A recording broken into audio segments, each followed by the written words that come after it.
নিজের বিজনেসের পারপাসে, ক্লায়েন্টের পারপাসে অথবা অনলাইন ক্যারিয়ারের পারপাসে যদি হয়, সো আমরা যাতে টাইমটা ম্যানেজ করতে পারি, এজন্য আমরা কিন্তু ক্যানভাটা ইউজ করতে পারি।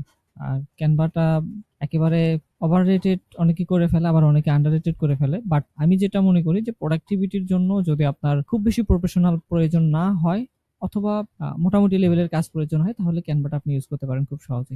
আমি আজকে দেখাবো যে থাম্বনেইলটা কিভাবে আপনারা ক্যানভা থেকে ইন্সপায়ার হতে পারেন। তো এটা হচ্ছে একটা থাম্বনেইলের টেমপ্লেট নেয়া। এটা আপনারা যদি হচ্ছে থাম্বনেইল লিখে যদি সার্চ করেন তাহলে আপনারা পেয়ে যাবেন। সো দেন এখান থেকে আপনারা এগুলো সিলেক্ট করে আপনাদের ইচ্ছামতো টেমপ্লেট ইউজ করে সেখানে আপনাদের ইমেজ অথবা আপনারা ড্র্যাগ এন্ড ড্রপ করে অথবা এডিট করতে পারবেন। সো আমার মেইন যে কনসার্ন ছিল সেটা হচ্ছে যে কিভাবে আমরা প্রফেশনাল করতে পারি। সো আপনারা যদি এটা আপাত দৃষ্টিতে আপনারা ধরে নেন এটা ক্যানভাতে করা না, বাট আপনারা যদি এরকম কোনো ইমেজ দেখেন তাহলে কিন্তু আপনাদের মনে হবে যে এটা আলী আব্দালের বা অন্য কারো থাম্বনেইল হতে পারে। অতটা প্রফেশনাল হয়তো বা হয়নি, কারণ এখানে যে কন্টেন্ট গুলো আপনারা ইউজ করবেন, কোনো ইমেজ ইউজ করবেন অথবা কি বিষয়ের উপর আপনারা থাম্বনেইলটা বানাচ্ছেন সেটার উপর নির্ভর করে কন্টেন্ট যত কম হবে বা লেখা যত কম হবে থাম্বনেইলটা তত ভালো হবে। তো আপনারা যদি এই 2টা বা 3টা থাম্বনেইল যদি একটু দেখেন তাহলে এখানে কিন্তু মানে চোখে ফুটবে। হ্যাঁ, আর এগুলো সবগুলো কিন্তু ক্যানভাতে করা। আমি আরেকটা দেখাই।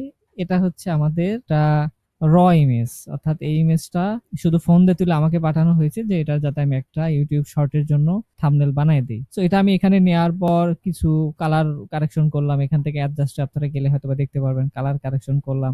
দেন এটার উপর আমি মোটামুটি কিছু সময় স্পেন্ড করে এরকম একটা রেজাল্ট দাঁড় করালাম। সো এই সবকিছুই কিন্তু আপনারা বড় বড় যে টুলস গুলো আছে ফটোশপ, ইলাস্ট্রেটর, এগুলো কিন্তু না জেনেও করতে পারবেন। এন্ড কিভাবে করতে পারবেন যদি এগুলো আপনারা নিজেরা করতে চান তাহলে অবশ্যই কমেন্ট বক্সে জানাবেন যে আপনাদের এই ধরনের কাজ জানা দরকার। তাহলে আমি ট্রাই করব যে নেক্সট যে কাজগুলো আমি করব, আমি কাজ করার সময় স্ক্রিন রেকর্ড করার ট্রাই করব যাতে করে আপনারা এগুলো দেখে কিছু শিখতে পারেন আর নিজেদের জন্য এটা অ্যাপ্লাই করতে পারেন। আরেকটা মেইন বিষয় আমি একটু বলে রাখি, সেটা হচ্ছে আমরা যারা নতুন ডিজাইন শিখতে চাচ্ছি তারা অনেক সময় অ্যাডভান্স যে টুলস গুলো আছে সেগুলোতে শিখতে গিয়ে দেখা যাচ্ছে আমরা ঘাবড়ে যাই, পরবর্তীতে এটা আর আমাদের শেখা হয় না। আমি বলবো যে কেউ যদি ডিজাইন শিখতে চান সেটা যে কোনো পারপাসে হোক, নিজের বিজনেসের পারপাসে, ক্লায়েন্টের পারপাসে অথবা অনলাইন ক্যারিয়ারের পারপাসে যদি হয়, আপনারা প্রথমে ছোট যে টুলস লাইক ক্যানভা যেহেতু এখন বেস্ট, তো আপনারা ক্যানভাতেই প্রথমে ট্রাই করে দেখতে পারেন যে আপনার ডিজাইন ভালো লাগে কিনা।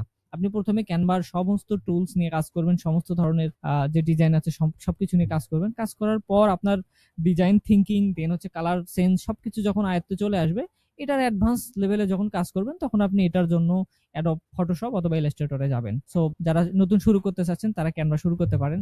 কোনো হেল্প লাগলে অবশ্যই কমেন্ট বক্সে জানাবেন। ধন্যবাদ। আসসালামু আলাইকুম।